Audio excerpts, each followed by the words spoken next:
ఆంధ్రప్రదేశ్ రాష్ట్రంలో elections period కనుక చూసుకుంటే నగరి కాన్స్టిట్యున్సీ చాలా ప్రాముఖ్యత సంతరించుకుంది. ఎందుకంటే ప్రముఖ సినీ నటి రోజా ఇప్పటికి 2 సార్లు అక్కడ గెలిచింది. ఇప్పుడు మంత్రిగా కూడా ఉన్నారు. కానీ ఎప్పుడూ లేనటువంటి అసమ్మతి ఈరోజు ఆవిడకి విజయం అసలు అందుతుందా లేదా అనేటువంటి సందేహం తీసుకొచ్చేట్టుగా వచ్చింది. ఎందుకంటే నగరిలో ఇప్పటికీ దాదాపు 5 మండలాల్లో ప్రతి మండలంలో కూడా అసమ్మతి సెగలు రేగుతున్నాయి. ప్రతి మండలంలో కూడా ఒక బలమైనటువంటి వైఎస్ఆర్సీపీ నాయకుడు రోజా గెలవకూడదు అని చెప్పేసి పనిచేస్తున్నారు. చాలామంది అసలు వైఎస్ఆర్సీపీ నుంచి తెలుగుదేశం పార్టీకి వలస వెళ్తున్నారు.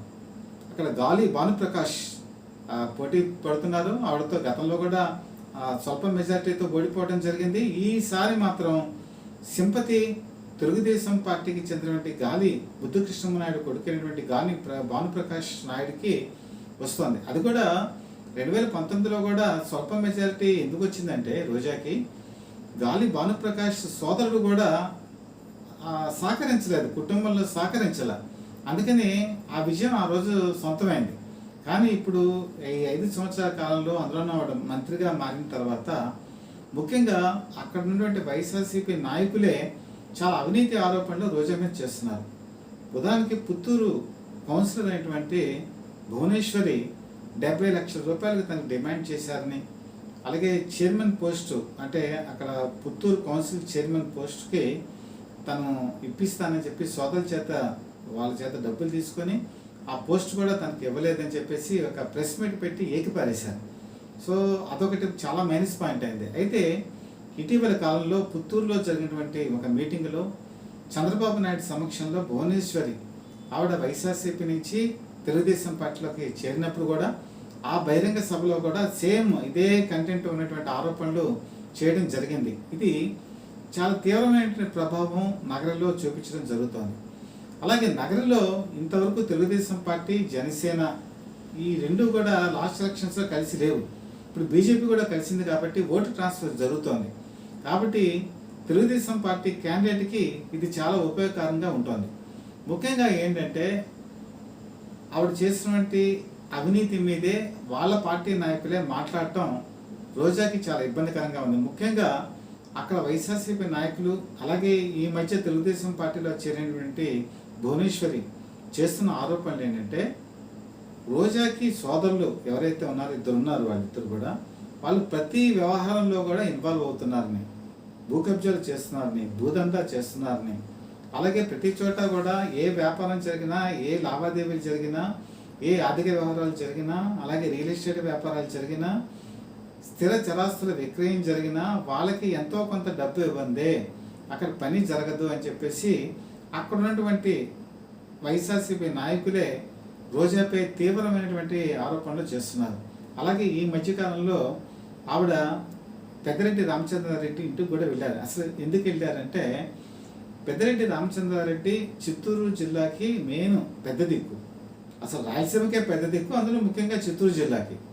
ఈవిడికి మొట్టమొదటి నుంచి కూడా చిత్తూరు జిల్లాలో ఈ పెద్దిరెడ్డి రామచంద్రారెడ్డి మిథున్ రెడ్డితో ఇది పడదు. కానీ ఈ ఎలక్షన్స్లో ఎలాగైనా గెలవాలని చెప్పి వారి ఇంటికి వెళ్ళి ఆయనతో మాట్లాడి ఆశీర్వాదం కూడా తీసుకోవడం జరిగింది. అయినప్పటికీ అక్కడ ఉన్నటువంటి మండల నాయకులు ఎవరు కూడా కోఆపరేషన్ చేయదలుచుకోలేదు. ముఖ్యంగా శ్రీశైలం దేవస్థానం చైర్మన్ అయినటువంటి రెడ్డివారి చక్రపాణి రెడ్డి ఇక్కడ చాలా బలమైన ముద్ర ఉంది. ఈయనకి ఒక సొంత వర్గం అంటూ ఉంది. అలాగే ఈయనకి కొన్ని వేల మందిని ప్రభావితం చేసే శక్తి ఉంది. రెడ్డివారి చక్రపాణి రెడ్డి ఇప్పటి వరకు కూడా ఇప్పుడు ఎలక్షన్స్ ఇంకా ఫైనల్ స్టేజ్కి వచ్చినా కూడా తన సహకారం అందించట్లేదు. అలాగే ఈడిగ కార్పొరేషన్ చైర్మన్ అయినటువంటి కేజే కుమార్, అలాగే కేజే శాంతి, వీళ్ళు కూడా ఎట్టి పరిస్థితుల్లోనూ రోజా ఈసారి గెలవకూడదు అనే పట్టుదలతో పనిచేస్తున్నట్టుగా విశ్వసనీయమైన సమాచారం. అయితే ఈ నగరి పర్యటనకు వచ్చినప్పుడు వైఎస్ జగన్మోహన్ రెడ్డి, కేజే శాంతి, అలాగే రోజా ఇద్దరిని కూడా కలపాలనే ఉద్దేశంతో ఇద్దరికి పరస్పరం చేయి కలిపారు. కలిపినా కూడా చేయి కలిసినా కూడా తర్వాత పరిణామాలు ఎట్టి పరిస్థితుల్లోనూ వాళ్ళు సహకరించకూడదు అనేటువంటి నిర్ణయానికి రావడంతో ఇప్పటికీ కూడా వాళ్ళ సహకారం రోజాకి అందట్లేదు. ముఖ్యంగా తెలుగుదేశం పార్టీ విషయంకి వచ్చేప్పటికీ తెలుగుదేశం పార్టీ అధినేత అయినటువంటి చంద్రబాబు నాయుడు రాజమండ్రి జైల్లో ఉన్నప్పుడు అరెస్ట్ అయినప్పుడు ఈవిడ సంబరాలు జరుపుకున్నారనేటువంటి ఒక వార్త రాష్ట్రం అంతా కూడా వ్యాపించింది. దాంతో తెలుగుదేశం పార్టీ చాలా కోపంగా ఉంది రోజా మీద. అలాగే తెలుగుదేశం పార్టీ అధినేత అయినటువంటి చంద్రబాబు నాయుడు మీద, అలాగే వాళ్ళ పుత్రుడైనటువంటి లోకేష్ మీద పప్పు అని చెప్పి పిలవటం, చంద్రబాబు నాయుడిని కూడా చాలా తీవ్రంగా విమర్శించడం, ఇవన్నీ కూడా తెలుగుదేశం పార్టీ కేటర్లో ఒక కసిని పెంచింది. ఇంకా ఎట్టి పరిస్థితుల్లోనూ రోజా నగరంలో గెలవకూడదు అని చెప్పేసి తెలుగుదేశం పార్టీ భావిస్తోంది.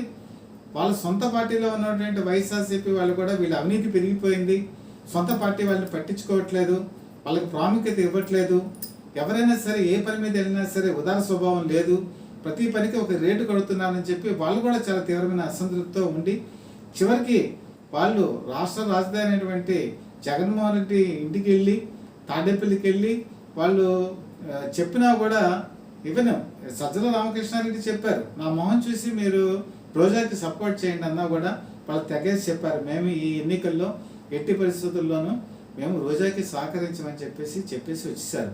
కాబట్టి ఈరోజు సర్వేలు చాలా సర్వేలు 90% సర్వేలు నగరిలో రోజా చాలా భారీ ఆధిక్యంతో అక్కడ ముద్దు కృష్ణమైనటువంటి కొడుకైనటువంటి గాలి భానుప్రకాష్ నాయుడు రోజా మీద గెలవబోతున్నారు, చాలా పెద్ద ఆధిక్యంతో గెలవబోతున్నారు. అలాగే రోజా భారీ ఓటమి ఈసారి చెందబోతున్నారని చెప్పి కూడా సర్వేలు చెప్తున్నాయి. ఒకవేళ కనుక ఇదే నిజమైతే ఇంకా రాజకీయ భవిష్యత్తు రోజాకి చాలా కష్టతరం అవుతుంది. ఎందుకంటే ఇప్పుడు ఈ 5 సంవత్సరాలు తెలుగుదేశం పార్టీ అధికారంలోకి ఉన్నప్పుడు ఆవిడ గతంలోనే చాలా ఇబ్బందులు పడ్డారు, 2014 నుంచి 2019 వరకు.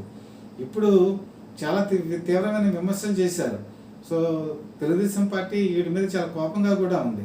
కాబట్టి రాజకీయ భవిష్యత్తు చాలా కష్టతరం అవుతుంది. మరి సినిమాలు కూడా ఇప్పుడున్నటువంటి పరిస్థితుల్లో చాలా కష్టం. మరి ముందు ఆవిడ ఎలాగంటే ప్రయాణం సాగిస్తారో రాజకీయంగా అనేది వేచి చూడాల్సిందే.